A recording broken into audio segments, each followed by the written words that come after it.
5丈正是一道分水岭，在这5丈范围内，任何时候，只要白小纯成功捕捉到了那多出的颜色，神识轰入，就可将其激发，成为第18色，继而炼制出18色火。同时，这片火海也在5丈的范围时，其颜色的闪烁变换更为清晰起来。这一刻，所有人都看到了，在那快的无法想象的色泽变化中出现的那第18道颜色，虽只是瞬间就消失，可很快的就会再次出现。这一幕立刻就让那些天侯一个个都脑海嗡鸣起来。他不可能成功，一定会失败，他必须要失败。那些天侯此刻都心神不稳，今天是他们志在必得的一次联合，可眼下居然遇到了这种情况，这实在是太出乎他们的意料之外。言辞中虽不是全部都失态，可还是有那么一些失声惊呼。眼看如此，站在大天师身边的黑明皱起眉头，右手抬起隔空一按，顿时这天师殿内那些嘈杂的天侯全部身体一震，忌惮地看向黑明后，纷纷收声。大天师看了眼黑明，没有说什么，继续关注白小纯，目中的奇异之色越来越强。而那10大天宫此刻也都气息压抑，呼吸明显急促起来。在这众人的亲眼目睹下，白小纯额头流下汗水，他目不转睛地盯着5丈火海，只是数十个呼吸后，他知道自己如今还是不能从5丈火海中成功，于是没有浪费时间，操控之力再次加强，顿时那火海从5丈变成了4丈，没有停顿，再次收缩后，直接就成为了3丈。3丈火海的暴虐惊天动地，轰鸣八方时，所有人也都看出了其色彩变换的速度明显慢了很多。就在他们心中渐渐升起不妙的瞬间，白小纯的眼睛猛地一亮，露出狂喜的刹那，他的神识瞬间全面爆发，齐齐涌入那片3丈火海内。速度之快，也就是眨眼间，白小纯的神识就在那火海内全部冲入到了那不断的变换里，被白小纯捕捉到的第18色中。震耳欲聋的声响在这一刻撼天动地，那多出的第18色原本微弱，可在白小纯的神识融入下，立刻就暴起，色彩猛然就明亮无比，任凭其他17种颜色如何去不甘心，也都无法阻止其崛起。如有火树银花，白小纯仰天大笑中，他手中的3丈火海内那第18种颜色直接就完整与其他17色并存，璀璨无比，熠熠生辉。更是在这一瞬，天师殿外的苍穹原本云层缭绕，可突然的那片云层就有一道道雷霆闪电凭空出现，轰隆隆的划过。这雷声之大，轰动整个皇宫的同时，云层内那条金龙也都一晃之下，带着惊疑不定远离皇宫的半空。这雷声更是传入到了天师殿内，仿佛在无数人的耳边炸开，可他们却一个个置若罔闻，如聋了一般。所有人的脑海都掀起滔天大浪，根本就没心思关注外面的事情。此刻所有的心神都放在了白小纯那里。白小纯非常的激动振奋，他也没想到自己这一次居然如此顺利，而他也没有如当初那样具用面具之力遮掩。这一刻他不需要掩饰，他要的就是轰轰烈烈，石破天惊，要的就是大张旗鼓，锋芒毕露。此刻努力平稳着气息，在那振奋中，他双手掐诀速度更快，使得那片18色火海在不断的翻腾中越发稳定后，白小纯大笑的右手抬起，目露神采，向着那片3丈18色火海狠狠一抓，给我凝！随着他话语传出，那片火海直奔白小纯右手而来，不断的缩小，不断的凝聚中。天师殿外苍穹的雷霆越来越多，天师殿内几乎所有人都待在那里，他们的脑海已经失去了思索的能力，他们的眼前只有那片不断的向着白小纯右手收缩而去的火海。这3丈火海急速向着白小纯右手而去，更是不断的缩小，2丈、1丈、半丈，直至1尺、半尺。最终白小纯大吼一声，右手向着那收缩而来，已经化作了小半尺的18色火海，一把直接抓住。18色火出现！白小纯的吼声在这一刻似超越了外面的天雷，轰动整个大殿时，所有的火焰都随着他那一抓，刹那消失无影，竟被白小纯的手掌全部握住。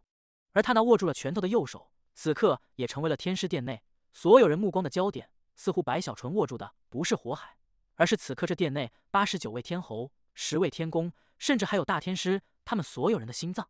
目不转睛，甚至连呼吸声都消失了，整个大殿一片死寂，任由外面天雷滚滚，仿佛在传入此地时间隔了无数的岁月。白小纯激动无比，精神振奋到了极致，他的呼吸很是急促，他的眼中哪怕血丝弥漫，也都掩饰不住那狂喜的兴奋。尤其是察觉到此刻所有人都盯着自己的右手，瞥见陈好松等人的凝重，看着赵雄林等人的紧张，白小纯心底的那种得意，那种意气风发的飘飘然，已经无法用言语去形容了。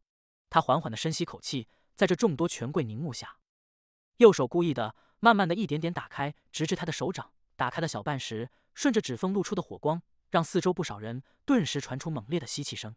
听着吸气声，白小纯觉得这声音就如同天籁一样，无限的美好。他的心情也澎湃无比，故意又缓慢下来。随着白小纯的手掌又打开了一些，随着里面的火光越来越清晰，四周的吸气声也越来越多。哪怕白小纯没有听够，可这打开手掌的时间也终究是无法再缓慢下去。最终，他的手掌彻底摊开，将其内的火焰高高举起。你们告诉我，这是多少色火？白小纯大声开口，这句话他说的盛气凌人，表现得飞扬跋扈，透露出不可一世的张扬狂傲。其手心的火清晰无比的显露出来，让四周所有人全部看到，更是映照在他们的瞳孔里，出现了18色火跃动着的瑰丽绚烂的倒影。第807集地品雷火劫，整个大殿一片死寂，只有吸气声越来越急促。白小纯的话语，还有那璀璨至极的18色火，让所有人都在这一瞬心神轰鸣动荡，那震撼根本就无法形容，脑海嗡嗡的发猛，仿佛有10万天雷同时爆开，更是如同有一只大手狠狠地将这殿内的所有人的面庞啪啪的全部扇了一个遍。短暂的寂静之后，终于有人在心神不稳之下失声惊呼：“这不可能！这怎么可能？18色火，地品炼魂师！苍天无眼啊！这一定不是真的！”随着第一个声音的传出，如同是在油锅里落入了水珠，整个天师殿内众人的情绪顿时沸腾炸裂起来。那些天侯一个个神色大变，几乎全部都是苍白中带着无法置信，带着前所未有的骇然。这不是真的！该死！该死！该死！他居然是地品炼魂师！怎么会这样？如此杀局，如此大劫，他竟还能避开？天理何在？天道何在？那些天侯一个个如同被山峦轰击了心神，顿时有不少直接就心神崩溃的失态了。不是他们定力不够，也不是他们的脑子都长在了牲口身上，实在是白小纯这一次逆转苍穹的强势突然，犀利破局的华丽转身，让他们根本接受不了。前一刻，众人还是心中自信满满，认为白小纯必死无疑，可下一瞬，之前的自信越大，如今的崩溃就越是难以承受。尤其是赵雄林更是如此，他身体哆嗦着，甚至有一丝抽搐，颤抖中眼珠子瞬间赤红一片，整个人如魔怔一般。他无法相信自己所看到的一切，他不能去想象为何这一次的杀局，白小纯居然还能化解。白浩，你早就是地品炼魂师了，这是你故意的。赵雄林难得聪明了一次，向着白小纯发狂的咆哮：“你在沙洲武道之前就知道自己可以练出18色火，所以你之前才有恃无恐，这是你故意的，该死的！你这是在给我们所有人挖下一个大坑，卑鄙无耻！”还有刘勇，此刻也都不甘衷，不断的狂吼起来。他心底怕，实在是这一次，他之前为了出风头带的那波节奏，将白小纯那里得罪的太狠了。此刻殿内不说全部天侯，可也有大半都失态了。他们的声音陆续的传出，纷扰八方时，白小纯孤标傲视的站在那里，嘚瑟又张狂的看着四周众人那一个个心神如崩溃般的扭曲的嘴脸，想着他们之前对自己的百般刁难，要置自己于死地的一幕幕，白小纯心中的快意就越发强烈，浑身上下每个汗毛孔都透着的舒爽也随之狂猛。哼哼，我这一巴掌打得响啊，保管叫他们满地找牙。跟我斗，居然还说我这18色火是假的，都给老子闭嘴！白小纯大吼一声，声音如天雷，轰鸣四方时，那些一个个失态的天侯纷纷心中升起无限的憋屈，但却被白小纯的气势所压，声音也都停顿了一下。我白小纯弹指间，就可让他们灰飞烟灭。白小纯开心的不得了，背着手站在那里，小袖一甩，在心底傲然的说出这句话。那种来自心神内的愉悦感，让他全身都麻酥酥的，更有无限的感慨，觉得自己在通天河区域没有享受到的待遇，在今天算是彻底的完成了。想到这里，白小纯忍不住仰天大笑起来。他不笑还好，这一笑更是如同一根针，深深的刺到了所有人的心中，使得众人深刻的感受到了一股讥讽，一个个不由得要发狂。可白小纯毫不在意这些人的发狂，他是故意的，他觉得自己的愉悦应该还可以更强烈一些。于是笑声中，白小纯一指赵雄林：“赵天侯，你之前怎么说的？白某若是练出18色火，你要如何？来来来，我就站在这里，你还不给我跪下拜见？”赵雄林面色连续变化，几乎都成为了酱紫色，牙都快咬碎了，脑袋都要爆开了，只恨地面没有缝隙，否则的话他都想钻进去逃走。此刻不仅仅是这些天侯被18色火阵害欲狂，陈好松在内的10大天宫也都一个个息气平复中，看向白小纯的目光露出震撼与复杂，甚至有几个天宫都在目中露出了敬佩之意。尽管白小纯与他们之间存在了不可调和的矛盾，可他们还是忍不住在这一刻对白小纯的手段在心底产生了一丝敬畏，如同尊敬强者一样。这种翻手间把就算是他们也都认为必死的局面直接逆转的手段，让人只能惊叹。哪怕白小纯在这之前真的是已经可以炼制18色火，有准备的来此，可若真的是这样，反倒更能说明此人的可怕。但也不是所有天宫都露出敬佩，还是有不少面色阴沉到了极致。尤其是陈好松与美髯天宫二人更是如此。陈好松死死地咬着牙，盯着白小纯手中的18色火，许久说不出一句话。可他心中的憋屈已经让他发狂了。要知道，身为天人大圆满的强者，身为葵皇朝的天宫，他的地位之高可以想象，但却在这白小纯那里屡次受挫，眼下更是让对方在这必死的杀局中逆转。这一切让他在怒意滔天的同时，也都升起了一些无力的挫败感。莫非此子克我？他内心犯苦，因为他知道这一刻的白小纯已经没有人能轻易动他了，只不过是杀了一个天侯而已。这在别人身上必须要偿命的大罪，在身为地品炼魂师的对方那里虽也有责罚，但却根本就不会有丝毫生命的危险。可以说，地品炼魂师就如同保命的金牌，无人能撼动。别说是他们了，就算是大天师想要灭杀白小纯，也只能是暗中，不能是明面，否则的话，怕是会引起葵皇朝子民的暴动。毕竟地品炼魂师对于整个葵皇朝都是瑰宝般的存在。在这之前，这一代只有3位地品炼魂师，任何一个都高高在上，神龙见首不见尾，并不在葵皇城内，大都是云游八方，试图去让自身触动后突破自身境界，踏入传说中似乎从葵皇朝搬迁后至今为止还没有人能达到过的天品。而他们一旦现身，别说是这些天宫了，就算是大天师看到也要以礼相待。谁要是敢弄死地品炼魂师，就等于是撼动了蛮荒的根本。这一切思绪不仅仅是浮现在那些天侯与天宫的心中，也同样在大天师的脑海里闪过。他看着白小纯，回想对方之前的2次献祭，他的心底也都震撼中感慨极多。这才是惊艳绝伦。大天师内心轻声喃喃。白小纯此刻心情已经舒爽到了极致，他觉得自己来到蛮荒后，今天是最辉煌的一天了。此刻傲然抬头，正准备再刺激一下众人，使得自己更开心时，可就在这一瞬，忽然的，外面传来了一声比之前还要强烈无数倍，似乎要开天辟地般的滔天巨响。这声响之大，让皇宫都震动一下，更是让天师殿内的所有人此刻都猛地抬头，目光似要穿透天师殿，看向外面的天空。在看清的瞬间，众人神色都蓦然一变。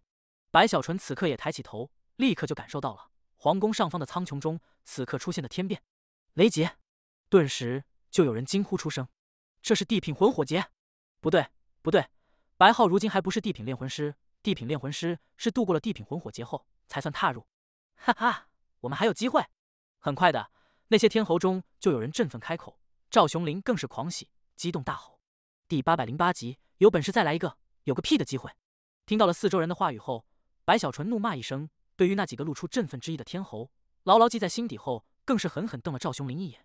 他觉得这赵雄林实在是太可恶了，必须要让他每次看到自己都立刻跪拜。但此刻他没心情太过理会赵雄林。转头时，白小纯目不转睛地望着苍穹，只见这苍穹中此刻云雾消散，出现了无数闪电。这些闪电发出滔天雷鸣的瞬间，如同万蛇起舞，直接就撕开了云层，在皇宫的上方轰然爆发。远远一看，天空好似成为了雷池，这雷池更是飞速的扩散，眨眼间竟覆盖了大半个葵皇城。这一幕天空的异常，立刻就引起了葵皇城内所有人的注意。每个人在看到后都面色大变，不断的吸气。怎么回事？天哪，这是什么？这怎么像是传说中的地品魂火劫？一个年迈的老炼魂师此刻发出强烈无比、带着无法置信的尖锐之音，更是激动中身体颤抖，好似在筛糠一般。很快的，整个葵皇城内哗然四起，沸反盈天。这里面最激动的就是炼魂师，他们一个个目中露出狂热，看着那魂火劫，激动到了极致。天啊，这真的是地品魂火劫！只有成为地品炼魂师，在第一次炼制出18色火时才会出现的魂火劫。度过此劫，18色火形成，此后再次炼制18色火就不再会出现。这是谁是哪位大师在今天晋升地品？一定要成功，一定要成功！只要成功，我葵皇朝如今就能出现第4位地品炼魂师。全城轰动，惊呼议论声音之大，形成了音浪，喧天而起时，也被人传出了葵皇城，使得在整个蛮荒都引发了轰动。孙一凡与司马涛二人在知道了这件事情后，二人都猛地冲出所在屋舍，直奔传送阵。他们的激动更是远超其他人。一定是白浩大师，一定是他！不仅是这二人如此，此刻整个蛮荒中所有的选品炼魂师都疯狂了。一时之间，葵皇城的传送阵不断的闪耀，一个又一个选品炼魂师都如同朝圣一般齐齐涌现。他们要去看一看那地品魂火劫，这对他们的突破有太大的帮助。在这整个蛮荒都震动时，白小纯面色越发凝重。他知道18色火有雷劫，可却没想到这雷劫看起来居然如此声势浩大，震人心魄。这我若是真的渡劫失败，那就完了。白小纯一想到这里，心肝都颤了一下，呼吸也都急促起来。而店内的其他人眼看有峰回路转之机，纷纷目光闪动，心中从绝望里迸发出现了希望。我就不信18色火我都练出了，这区驱魂火劫还能真的灭了我的希望。白小纯双眼猛地睁大，立刻就取出一枚造化丹，没有半点迟疑，吞了下去后，修为瞬间恢复，整个人目不转睛。他心中也是有些把握的，这把握不是来源他自己，而是眼下他所在的天师殿。18色火的天劫，其威力之大，惊天动地。一般来说，除非是如妙家老祖般有祖传之法拖延天劫，否则的话，选品巅峰炼魂师在炼制出18色火的时候，都会寻找一处可以抵抗天劫的闭关之地，要么布置阵法，要么就是请人来相助。而对于一个能炼制出18色火的炼魂师而言，想要请人帮助实在是太容易了，也有太多的强者愿意这么做，结下善缘。可从葵皇朝搬迁到了蛮荒后，迄今为止，一代代所有最终晋升地品成功的炼魂师，没有任何一个能像今天白小纯这样具备如此的抵抗天劫的手段。他的手段是天师殿其本身那惊天的防护。就在白小纯凝神看去的刹那，轰鸣巨响越发强烈，在那不断的回荡中，苍穹上覆盖了大半个葵皇城的雷池猛地就波动起来，随着波动，其范围肉眼可见的骤然收缩了一大圈。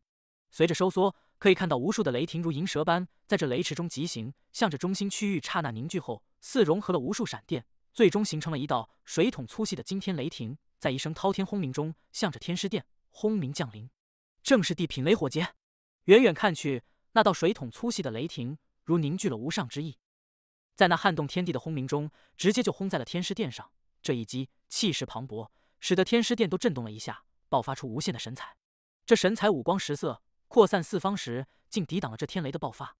轰鸣中，天师殿毫发无损，至于那天雷，自己却崩溃开来，化作无数银色，似要钻入天师殿中，但最终却没有任何一道银色成功，全部消散。白小纯眨了眨眼，侧头看向坐在天师椅上，向着自己微微一笑的大天师，而四周的那些天侯则是彻底傻眼，尤其是赵雄林，更是呆了一下后，面如死灰，他们甚至连抱怨的话都不敢说出。蠢货！陈好松内心冷哼，这道理不需要去琢磨就能看出，大天师必然会愿意再出现一位地品炼魂师，而且是在自己的支持下出现的。这种恩惠，在眼下这个危机中将会极大。白小纯也明白过来，目露感激，向着大天师抱拳一拜。可心中却不再是如曾经那样生气感动。白浩的事情让白小纯也成长了不少，知道了大天师的心中价值胜于一切。可就在很多人认为天劫结束时，那苍穹上的雷池竟没有消散，而是再次翻滚，这一次翻滚更为狂暴。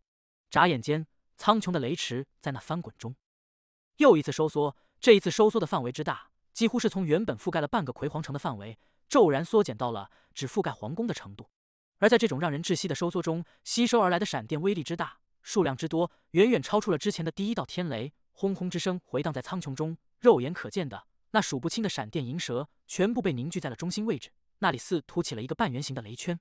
在那雷圈中，所有凝聚而来的闪电彼此不断被融合下，形成了一道黑色的天雷。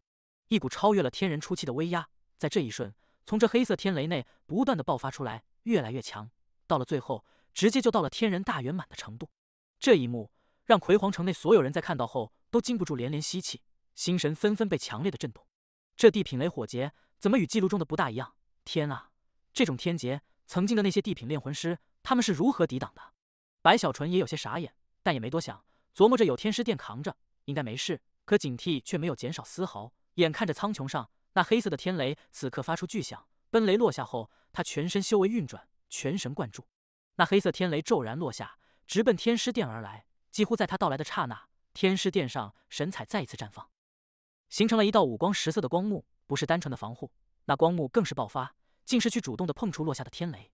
刹那间，双方就碰触到了一起，轰鸣之声震耳欲聋，传遍整个葵皇城。天师殿的光幕猛地震动，有些扭曲，向下凹陷了大半。可那天雷却是在碰触光幕时，似乎承受了惊人的反弹，正在不断的崩溃，最终无法穿透光幕，溃散成无数弧形闪电，顺着光幕扩散八方，使得半个皇宫都成为了雷地。而那如今只剩下皇宫大小的苍穹雷池，此刻也出现了消散的征兆。眼看如此，白小纯立刻抖了起来，振奋无比，觉得这么好的机会，自己此刻必须要说点什么来显示自己的气概。于是狂傲抬头，向着苍穹一指，大吼一声：“来啊，有本事你再给我来一下！”第809集，我们都是狮字辈。白小纯话语刚刚传出，突然的，那苍穹中此刻只有皇宫大小，原本已经出现消散征兆的雷池，猛地就爆发出一声滔天巨响，那片雷池竟飞速的旋转起来。随着旋转，其大小不断的缩减，而雷霆之声也在这一刻轰鸣持续的回荡。尤其是在这旋转的雷池中心，此刻竟仿佛出现了一个黑洞。这黑洞乍一看，如同眼睛，似乎在冷冷地盯着白小纯所在的天师殿，仿佛可以穿透大殿看到白小纯。更是在这旋转下，一股超越了天人大圆满的波动，从这黑洞内随着雷池的缩小，越来越强悍地爆发出来。很明显的，似真的还要再来一下。就连大天师此刻也都神色凝重，从天师椅上站起，皱着眉头看向苍穹。这一幕吓了白小纯一跳，他眼看着那雷池漩涡越来越小，黑洞气势越来越强，白小纯的心脏哆嗦中，内心哀嚎了：“是我嘴贱啊，老天爷爷，我不是那个意思，不用来了，不用再来一下了。”白小纯都快哭了。他虽不知道曾经的那些地品炼魂师是如何抵抗雷劫的，可他明白，那第一下简单，这第二下若是换了他自己，拼了全力也能阻挡，可阻挡之后，怕是也都虚弱无比，伤势极重。而这第三下根本就不是他能抵抗的，别说是他了，就算是天人也都要惊骇胆寒。我错了，我真的错了。白小纯身体哆嗦着，心里默默不停念叨着，觉得自己真的千不该万不该去挑衅老天爷爷，这实在是太危险了。他还记得当初自己在灵犀宗时，有一次御剑飞行，差点被天雷劈死的一幕。此刻殿内的其他人也都一个个吸气时，神色古怪，看向白小纯，实在是白小纯那嘴巴仿佛乌鸦嘴一样，让天劫再来一下。那原本要散去的雷池，居然真的就再来了一下。这一幕让不少天侯心中爽快了一些，可如陈好松等人却是在这一瞬，心中的震撼比之前白小纯练出18色火还要猛烈。怎么可能？他一句话竟让天劫再来，这什么时候天劫如此儿戏？这白浩身上到底藏着什么秘密，令人难以置信。此事太过匪夷所思，不对劲儿。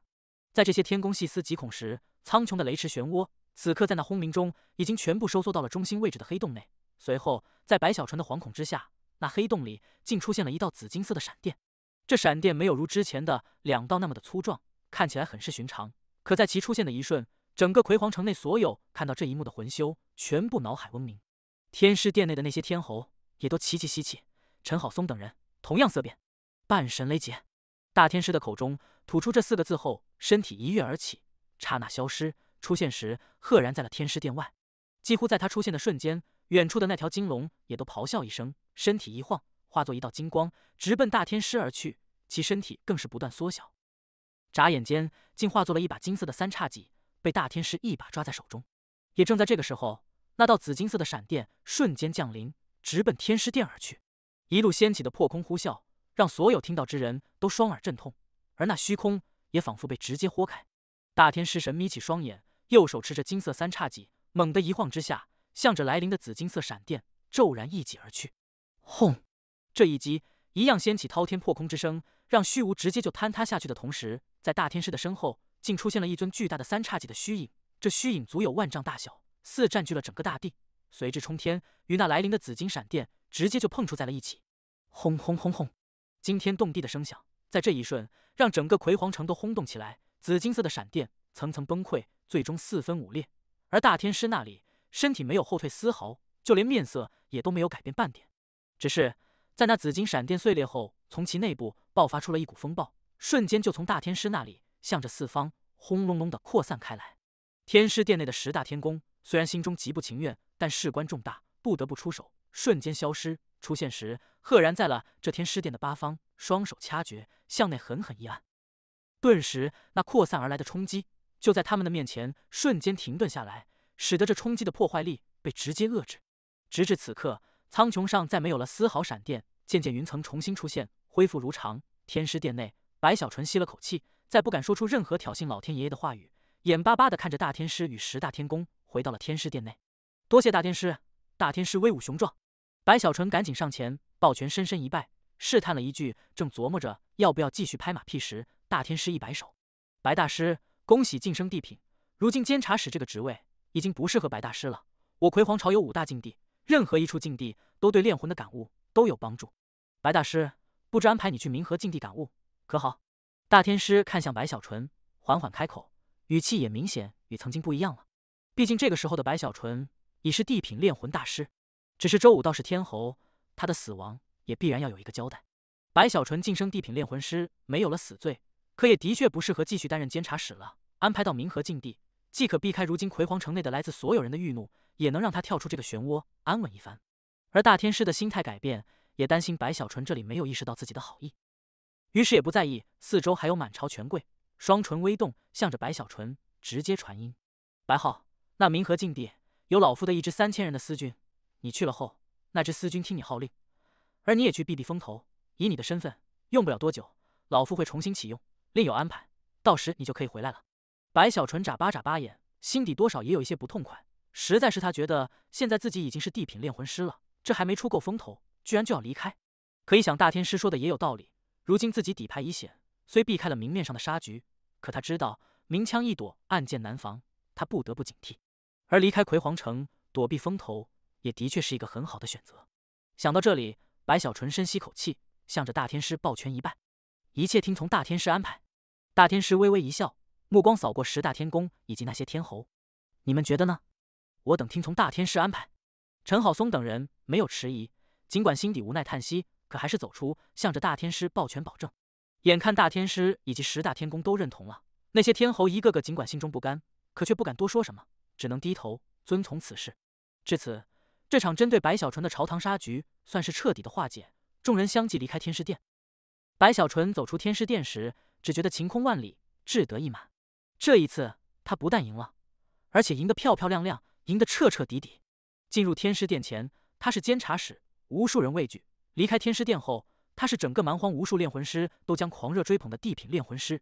呵呵，大天师都要称呼我为大师，我们都是师字辈的。白小纯越想越是得意，走出没几步，忽然想起了什么，回头看向天师殿内躲在众人身后，似不敢靠近自己，想藏起来不愿面对自己的赵雄林。白小纯重重的咳嗽一声，索性站在原地不走了。第810集，我舍不得你们啊！天师殿内，赵雄林内心憋屈，更有煎熬。此刻眼看白小纯居然站在那里不走，他的内心都要骂娘了，脸憋得紫红一片，出也不是，不出也不是。到了最后，就连大天师也都看不下去，袖子一甩，直接将赵雄林卷出天师殿。出现时已在了皇宫外。白小纯眼看如此，心底嘀咕了几句，这才大摇大摆的离开。不过心中早就打算好了，那赵雄林别想轻易逃脱自己的手掌。还有那个叫刘勇的，也给我等着。白小纯哼了一声，向前走去。此刻的皇宫外，赵雄林身影出现，他感动得不得了，用最快的速度直奔家族。实在是他这一生也没遇到如今天这么让人憋屈的事情，尤其是想到自己当着满朝权贵的面说出如果白浩炼出18色火，他见面就跪拜的话语，他就恨不能扇自己一巴掌。随着赵雄林回到了家族，有关白小纯在天师殿内当着满朝权贵的面去晋升地品炼魂师的事情，也传遍了整个葵黄城。一时之间，所有人谈论的都是这件事情。我蛮荒出现了第4位地品炼魂师，第4位啊，哪怕最巅峰的时候，也只是同时有5位地品而已。白浩白大师，他当年炼出一丝18色火时，我就看出来了，他老人家必定会晋升地品。整个葵黄城都在轰动，连带着整个蛮荒也都扩散这一消息，使得所有听到之人都心神震撼，尤其是炼魂师更是如此。而那些个炼魂家族，他们对于这件事情触动极大，发动一切力量，想办法去与这位新出现的地品炼魂师联络关系。就算是通天河区域，也都听说了这件事情，引起了极大的震动。4大源头宗门更是将白浩的名字列入到了必杀榜中，给出的悬赏更是极高。毕竟他是蛮荒中如今仅有的4位地品炼魂师之一，而且在4大源头宗门看去，这白浩很是年轻，未来无限，这样的人物必须要扼杀。只是他们鞭长莫及，也只能感慨，难以做出什么实质的举动。通天河区域都知晓了此事，更不用说周一星的家族，哪怕距离葵黄城很远，也都听说了这件事，更是知道周一星是白小纯的手下后，整个家族都狂喜起来。当代族长更是立刻就下令把周一星定为少族长。此事得到了家族内所有族老的一致同意，就算是周一星的那些兄弟姐妹如何不甘心也都没用。地品炼魂师的手下，这在炼魂师的世界里已经是极高了。更不用说周一星自己的炼火，也非当日在白小纯不时的指点下突飞猛进，如今只差一步就可成为选品。另外，重恩令虽被推广执行，可周一星有足够的权势去确保他的那些兄弟姐妹不敢挣扎反抗，且挣扎也没用，毕竟如今蛮荒的人都知道，这重恩令就是白小纯提出的。不仅仅是家族内水涨船高，在这葵黄城里，周一星也一样满面春风，走在哪里都有人抱拳拜见，使得他心中激荡，觉得自己当初的选择实在是万分正确。他都如此，就更不用说白小纯了。明明调令已经下来，他应该是前往冥河禁地了。可白小纯还是磨磨蹭蹭，在这葵黄城内不断的外出，享受着那种无数羡慕中带着尊敬的目光，更是每天都有大量炼魂师从蛮荒各个地方赶来，前来拜访白小纯。每个到来的都会准备大礼，这就让白小纯觉得飘飘然，很是舒服。尤其是当初的那间炼灵铺，白小纯也都回去转了转，收获了大把大把的膜拜后，他几乎把葵黄城都走遍了，最终实在无处可去，又想起了赵雄林与刘勇。可那刘勇奸猾，显然是知道白小纯要来报复，竟离开了葵黄城，去了长城镇守。这一点让白小纯也都吃惊，觉得这刘勇倒也算是一个果断的人才。至于赵雄林，没有如此果断，而是选择闭关，以为白小纯能把自己忽略。可他显然小看了白小纯的毅力，他在此后的日子里，几乎天天都去赵家，使得整个赵家都鸡犬不宁的同时，那些庶子却兴奋无比。而白小纯现在身份不一般，走在哪里都有人关注，更是有不少散修想要成为跟随者。最重要的是，他刚刚晋升地品，且与满朝文武的矛盾也都被无数人知晓。一旦他在葵黄城内出现了危险，所有人都会将矛头指向那些权贵。而地品炼魂师的身份，使得白小纯获得了蛮荒所有炼魂师的狂热追捧。一旦他在这里出了问题，此事之大，天宫也都承受不住。所以他的安全在这段时间可以说是最有保障的时候。而他又赖着不走，眼看赵雄林成了缩头乌龟，躲避在天侯塔内，任凭白小纯如何开口，都毫不理会。白小纯顿时怒了：行啊，你个狗熊赵，以为躲着你家白爷爷，白爷爷就拿你没办法了？白小纯瞪着赵家的天侯塔，觉得这赵雄林太过分了，明明输了，居然还耍无赖。你要有本事，学学刘勇，躲到了长城防线去，我还算佩服你。可现在区区一座天侯塔，你看我怎么让你主动出来？白小纯袖子一甩，索性去了其他天侯家溜达，一旦遇到就抓着对方，耀武扬威，恶心那些天侯的同时，也让所有天侯给他评评理，暗示那赵雄林不出现不跪拜，他就绝不走。这就让那些天侯一个个憋屈无比的同时，对赵雄林也都恨上了。于是，在几乎所有天侯的迁怒威逼下，最后陈好松都叹息的劝说赵雄林欲哭无泪，肠子都悔青了，硬着头皮的出关，将自己主动送到了白小纯的面前，扑通一声跪拜下来，享受着天侯的跪拜。白小纯心情顿时愉悦，这才放过了其他天侯，得意的一甩袖子，带着周一星以要外出游云溜达为由，没有走船送阵，而是在大天师安排的护卫保护之下，乘坐葵黄城的天舟去往冥河禁地。在白小纯离开葵黄城的当天，大量的炼魂师送别，可在那些权贵的家中，几乎所有天侯都觉得松了口气的同时，也从心底期望白小纯走了后就千万别再回来了。尤其是赵雄林，恨不能拿出锣鼓敲打，以表达自己在憋屈之后对于白小纯终于离去的激动。在这整个葵黄城内各自的复杂中，白小纯离开了。临走前，他想了想自己在葵黄朝的过往，回头看向葵黄朝，感慨地喊了一句：我舍不得你们啊。他当初来的时候只是一个从巨鬼城出来的小人物，可眼下离开时，已经如改天换日一般，成为了整个蛮荒都举足轻重的大人物。这种变化在白小纯离开后，葵黄城内无数人回想时都满是感慨，这是一个你就算是恨他也都不得不去佩服的人物。陈好松轻叹一声：我葵黄朝多少年来也没出现几个如他这样乱动风云后依旧巅峰毫发无损的存在。葵黄城的诸多天侯也都有感而发。巨鬼城里榜天王，炼魂湖中震天骄，万众瞩目斗选品，监察使直超加高。祭祖之日乱乾坤，怒发冲冠斩天侯，众恩令下敌满朝，地品一出蛮荒小。这一桩桩事情，随着白小纯的远去，不但没有在葵黄城中消散，反而越传越多，甚至在白小纯离去的那一天，天师殿内大天师也都凝望白小纯离去的身影，口中低语：我想我知道为何明皇会选择他了。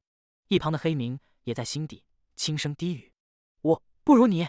第811集宠物冥河禁地是蛮荒几个禁地之一，而之所以被称之为禁地，是因这几处区域寻常魂修很难靠近，若是强行过去的话，都会出现生死之事，所以这样的区域需要持着特定的令牌才能确保无碍。如这冥河禁地，就是因为在这里有一条河道，这河道白天的时候是干枯的，看起来很是寻常，但只要凌晨一过，河道内就会幻化出冥河，似乎冥河的流淌会在深夜流经此地，蔓延去远处的虚无。也正是因此，这里才成为了禁地。毕竟冥河的存在几乎都是处于虚无中，除非是一些特殊的手段，否则很少能显露在世人的眼前。可在这处区域，这条河道里却是每天凌晨一过，冥河就会出现。除此之外，在蛮荒所有被称呼为禁地的区域，大多会出产一些特殊之物。对于葵黄巢而已，这些特殊之物，无论是修行还是修复葵黄城这尊法器，都有不可或缺的作用。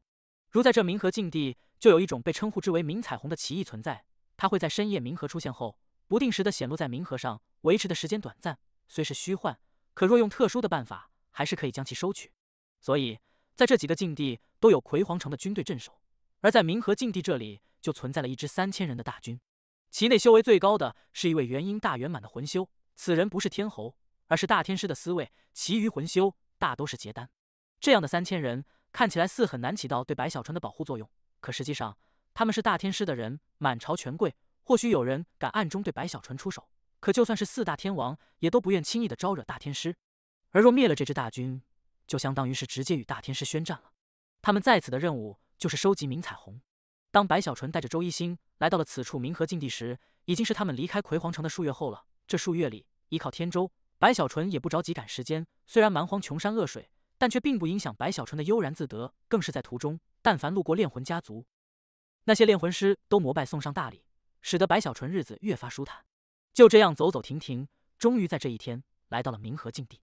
他们来的时候还是黄昏，那支3000人的大军早就得知了白小纯要来，在冥河禁地外整齐的排列，恭敬的等待。站在队伍最前方的5人都是元婴，最中间的中年男子正是那位元婴大圆满的军团长。他神色肃然，面无表情。身后的4位，2个元婴后期，2个元婴中期，此刻都默默站立，等待白小纯。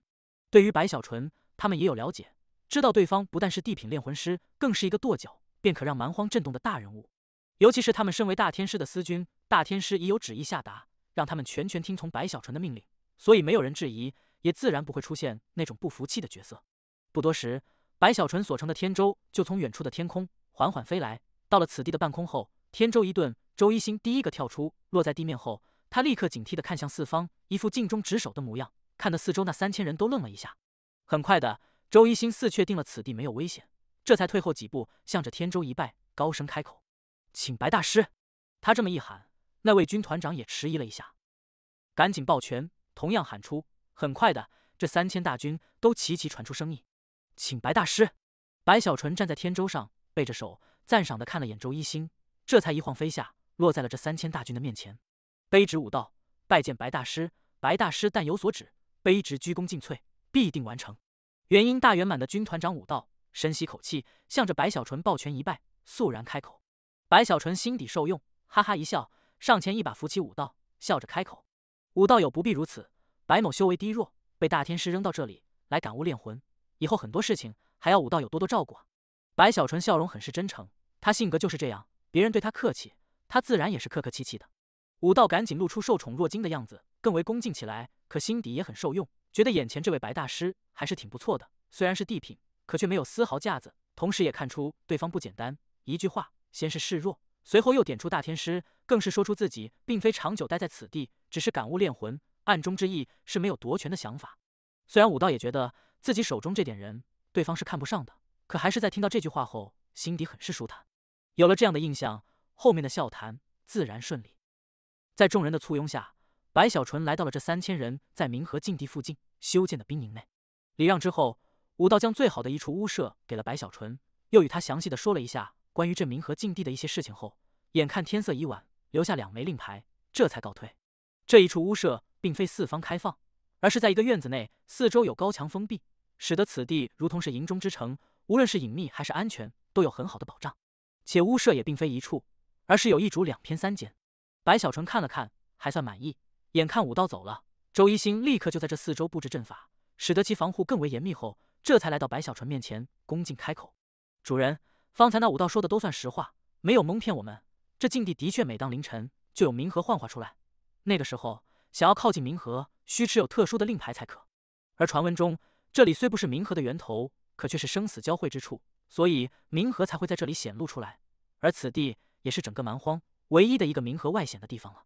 因其特殊，所以对于炼魂师来说，在这里感悟效果更好。且此地冥河出现后，会有无数的魂在其中，若有一定手段，甚至还可以直接从冥河里收取冤魂。只不过此事的确有些危险。”周一星低声说道：“这些事情之前武道也说过，而周一星也有自己的方式去打探，相互结合后得出真正的结论。白小纯点了点头，远离了葵黄城的漩涡，来到这安静的冥河境地。白小纯也觉得轻松了很多，不用每天想着如何对付那些权贵，又如何提防。虽然他手中没有了尸魁大军，可也没觉得有什么气馁。主人，宋缺那里？周一星迟疑了一下，低声问道。白小纯一拍额头，他发现自己总是将宋缺忘掉。明明走的时候安排周一星将宋缺放入储物袋里带着，可这数月都没把对方放出来，我这姑父不尽职啊！白小纯有些心虚，赶紧让周一星放出宋缺。当宋缺从储物袋出来时，他的面色都苍白了，赶紧深吸几口气。这数月他差点在储物袋里憋死，看向白小纯时也有些幽怨。这目光让白小纯尴尬的干咳一声，忍不住又摸了摸宋缺的头。这一次宋缺尽管不适应，可却忍住不敢躲。实际上自从去了监察府后，他也渐渐察觉出眼前这白浩对自己还是挺不错的，不但给自己修行的资源以及保障了自己的安全，更是很大程度的给了自己自由。甚至这段时间他的身体也都在调养之下，恢复了不少，修为也都有了一些精进。他琢磨着自己现在或许还超越不了白小纯，可只要能跟随着白浩争取更多的修炼资源，那么在这蛮荒里，或许自己也不是没有可能超越白小纯。哼，就算是我暂时还超越不了，可我现在的日子一定比那白小纯好多了。那白小纯名气虽大，可如今必定是如耗子一般，藏在一个不能被人知道的地方，不敢露面，一旦露面就会被人打杀。这么一想，宋缺忽然觉得遇到白浩实在是自己的幸运，所以哪怕觉得自己似乎是被当成了宠物，可还是决定必须要抱住白浩的大腿。宠物就宠物吧，这里是蛮荒，也没人认识我。哼，我就算是当宠物，也是当的地品炼魂师的宠物。那白小纯如今怕是连当宠物的资格都没有。宋缺安慰自己，深吸口气，甚至还在白小纯摸他头时主动探了探头，让白小纯摸得更方便。第812集，那里有人。只是他的心思，白小纯一眼就看了出来。这家伙不会是又在想着要压我一头的事情吧？白小纯眨了眨眼，觉得很好玩，琢磨着以后这宋缺知道了自己就是白小纯，不知道会是什么表情。想到这里，白小纯觉得自己邪恶了。罢了，我毕竟是他姑父，又心地纯良，就不现在告诉他那残酷的真相了。白小纯感慨中觉得自己是个天大的好人啊，尤其是对宋君婉忠贞不渝，好的都没话说了，这真是爱屋及乌啊。行了，以后你就住在这里，好好修炼。白小纯交代一句，让周一星安排这宋缺继续作为灵仆。宋缺深吸口气，赶紧恭敬的抱拳，深深一拜，心底很是感慨，琢磨着自己抱住了白浩这条大腿，白小纯算个屁。于是虽觉得阵营不同，可还是告诉自己，这一切都是委曲求全，都是为了活下去。这么想着，他也就坦然了。打发了宋缺后，白小纯在这院子里四下看了看。很快的，深夜降临，随着天边已黑，这整个冥河境地也都寂静下来。往常葵黄城在这个时候才算是热闹的开始，哪怕是监察府内安静，可外界的喧闹还是能隐隐传入。可在这里，不管是内外，都安静的不得了，这就让白小纯有些不太适应。于是，一拍储物袋，取出魂塔。白浩从魂塔内一晃飞出，站在了白小纯身边。师尊，这冥河境地，我觉得与炼魂湖内似乎有些相似，这里的气息似死似生，很是奇异，尤其是对魂有很好的滋养作用。刚一出现，白浩就立刻察觉到了此地的特殊，看向四周后，向着白小纯低声说道：“还能滋养？”白小纯闻言看了看白浩，发现白浩的魂体似乎比往常看起来更凝实了一些，立刻高兴。白浩也有惊喜，点了点头后，盘膝坐下，深吸口气，顿时这四周的某种白小纯看不到，可却能感受到的气息就云涌而来，融入白浩体内。白小纯觉察到这一幕，更为喜悦，琢磨着此地虽然无聊，可既然对浩儿有帮助，那么自己或许可以在这里多住一些日子。在白浩修行时，白小纯也神识散开，覆盖整个冥河境地。此地实际上范围不是很大，整个冥河境地实际上就是一处高地，军营修建在最高的一片区域里，而顺着坡路下去，可以看到远处有一片干枯的河道。这河道正是每当凌晨到来后，冥河显露的地方。白小纯远远看了看，这才收回目光，也盘膝坐了下来，一边守护自己这弟子，一边在脑海里却反复熟悉炼制18色火的步骤，争取让自身在炼制18色火上成功率更高一些。时间流逝，很快的，凌晨即将到来。周一星也在安排了宋缺的事情后，外出与武道沟通了一番此地的防护。回来时，眼看白小纯与白浩打坐，于是也坐在了一旁，盘膝守卫。渐渐的，天色越发黑暗，已经完全吞噬了光明，只有星光与月色洒落。就在这时，忽然的，院子外传来敲门声。白小纯缓缓睁开双眼，看去时，周一星快步走出，将院子门打开，武道走了进来，向着盘膝坐在院子的白小纯抱拳开口：“白大师，一会儿冥河显露，此事虽对我们这些粗人而言每天可见，但估计对白大师来说还是首次，可不要错过了。的确还从没见过，武道友，留下陪白某一起看看。”白小纯笑着邀请。武道闻言欣然，坐在了白小纯的身边，介绍起来。这冥河显露的一幕，吴某当年第一次看到，极为震撼，仿佛天地开启一般，撼动心神啊！武道目中露出痴迷，正说着，忽然的，漆黑的天空上猛然间就传来了一声轰鸣巨响。这声响好似天雷爆开，传遍八方。白小纯立刻抬头，周一星也都心惊，唯有武道神色如常，在一旁快速开口：“凌晨到了，冥河要显露。”他话语一出，只见漆黑的苍穹此刻随着天雷的回荡，竟有大一片范围，好似扭曲起来。这范围足有数万丈大小，从这里看去，好似大半个天空都变幻起来。哗哗哗哗，随着扭曲，慢慢的，似有水声从天而降，越来越强烈，越来越清晰。更是在这一瞬，整个冥河境地内出现了迷雾，这迷雾里蕴含了浓郁的死气，所过之处，竟使得一切碰触的地面都出现了寒霜，甚至就连温度也都一下子冰冷。众人的呼吸中吐出的浊气也都变得肉眼可见，化作了白雾。白小纯立刻清晰感受到，此地的死气在这一刻前所未有的强烈起来。若是换了其他地方，如此强烈的死气必定引来无数冤魂。可如今这里除了白浩外，再没有任何魂体出现，那迷雾里更是如此。就在白小纯惊奇时，苍穹上那片扭曲的虚无，流水的声音一下子更为强烈，仿佛这片扭曲改变了时空，变换了空间，与某一处河道连接，瞬间就有河水从那片虚无中直接爆发，轰轰之声滔天回荡。那河水从天而降，越来越多，眨眼间就形成了一条磅礴的大河，流淌在了高地下的那条原本干枯的河道中，顺着河道向着远处奔腾而去。这河水并非清澈，而是漆黑一片，随着翻腾，整个境地的死气瞬间浓郁到了极致，而那雾气也都大范围的扩散，可却没有将高地上的军营覆盖，但却将那河道四周缭绕，使得白小纯等人远远看去，那河道内的河水若隐若现。更惊人的是，在那河水内居然还有无数的冤魂在其中，要么嘶吼，要么沉睡，要么狰狞，要么鬼笑，但无论如何也都无法离开河水，只能顺着河水的流淌远去。这一幕始终持续，白小纯心神震动，白浩也不知何时睁开了眼，看着这一幕，内心一样翻腾。周一星也吸了口气，只有武道显然是看习惯了，神色如常，还在一旁笑着开口：“这河道的尽头我们也都考察过，是在数十里外，与一座看起来很寻常的大山连接，而这冥河也仅仅是在这数十里内显露，到了那大山后就消失无影。此地每天夜里都会如此，持续一整夜。”白小纯定了定神，站起了身，觉得这一切很是奇异。蛮荒的冥河，他在来到蛮荒后已多次听说，甚至也不是没看到过，可如眼下这样，却还是首次。传说中，冥河的尽头有一座冥皇宫，里面居住整个蛮荒膜拜的冥皇。周一星呼吸急促，喃喃低语时，白小纯也想起了这个传说，目光不由得仔细看向迷雾下若隐若现的冥河。可这一眼看去，白小纯突然身体狂震，眼睛猛地睁大，露出无法置信。他立刻就指着下方冥河，失声惊呼：“那里有人！”他话语一出，周一星与武道都愣住了，立刻看去，可任凭他们如何去看，那迷雾下的冥河两岸根本就没有丝毫身影。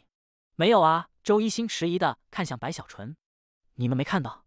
就在那里啊！”是个老头穿着黑袍坐在那里。白小纯诧异，再次看去时，他看得清清楚楚，在那冥河岸边，正有一个穿着黑袍、白发苍苍的老者，背对着他们，似在垂钓。第813集守灵老爷爷。周一星心底一动，他相信白小纯没有说谎吓唬他们的必要。可他无论怎么看，那冥河岸边白小纯所指的地方都是一片空旷。武道也面色变化，迟疑中仔细的看了看后，目中有些古怪：“白大师，那里真的什么都没有？”白小纯愣住，狐疑的看了看周一星，发现周一星苦笑点头后，他内心咯噔一声，再次看去时，那黑袍老者依旧存在于那里。他也不知道为什么，隐隐觉得这老者的背影有些熟悉，可一时间却没想起来。只有我能看到。白小纯面色苍白，觉得头皮有些发麻。就在这时，白浩那紧张的声音传入白小纯心神内：“师尊，我也看到了他老人家正在垂钓。”半晌之后，武道带着心底的疑惑告辞离去，甚至他迟疑之后，竟亲自带着一些手下去了下方的冥河岸边，在那里找了一圈，什么也都没发现，这才回来。可白小纯却看得分明，他亲眼看到那老者就坐在武道的身边，可武道仿佛眼睛瞎了一样，竟没有丝毫察觉。这就让白小纯心底发毛了，看着那老者在那冥河岸边垂钓了一夜，直至黎明时，随着冥河消失，那老者也没了踪影。一整个白天，白小纯都疑神疑鬼，不断的从储物袋内取出一些当年用过的符纸，贴在身上，可还是觉得不稳妥。师尊，我们今夜要不要去看看？我觉得他似乎在呼唤我。白浩眼看自己这师尊紧张，迟疑后问道：“你还敢去看？浩儿啊，你不知道，那是鬼啊，可不是魂不可怕。为师练魂练得多了，可那是鬼，你可不要被迷惑了。”白小纯赶紧开口：“不行啊，要是那老鬼再出现，我们就要离开这里了，此地太危险了。浩儿，当年为师在陨剑深渊就曾看到过一只女鬼，现在想起都觉得背后凉凉的。”白小纯始终觉得自己之所以这么怕鬼，都是因为当初陨剑深渊内的那个小女孩，尤其是想到这个小女孩居然上了公孙婉的身，以及发生在迷宫内的一幕幕，白小纯就觉得心都颤了。可是我也是鬼啊！白浩迟疑，低声说道：“你不一样，那个他是老鬼，这种鸡年老鬼一个个都很凶残啊。”白小纯说着，又在自己身上贴了几张符纸。白浩眨了眨眼，没再劝说。白小纯在这煎熬下，白天过去，第二个凌晨缓缓到来，依旧是天雷回荡，依旧是苍穹扭曲，依旧是冥河奔腾而下，依旧是在那冥河岸边，白小纯的眼中看到了那第二次出现的黑袍老者。他又出现了！白小纯面色大变，立刻就转身呼唤周一星。他决定了，此地不能再留了，这邪门的地方居然有鬼。我现在是地品炼魂师，居然还都有鬼敢出现在我面前，一定很强大。白小纯吸了口气，正喊着周一星，让他带着宋缺整理一番，要连夜就离开时，忽然的，他发现身边少了个人。浩儿呢？白小纯一愣，面色一变，猛地转头时，他的眼珠子瞬间睁大，他的目中看到的是白浩好似没有了意识一样，正直直的向着高地下的冥河急速飞去。此刻已经飞了大半，距离那黑袍老者不到几百丈。老鬼，你欺人太甚！白小纯立刻就怒了，他觉得一定是这老鬼迷惑了自己的徒儿。此刻他尽管害怕，可怒意却更大，身体颤抖哆嗦中，白小纯大吼一声，马上一跃而去，直奔冥河疾驰。途中，他更是从储物袋内取出更多的符文，噼里啪啦的全部贴在自己身上，心底发颤，可口中却大吼：“老鬼，放开我的弟子！”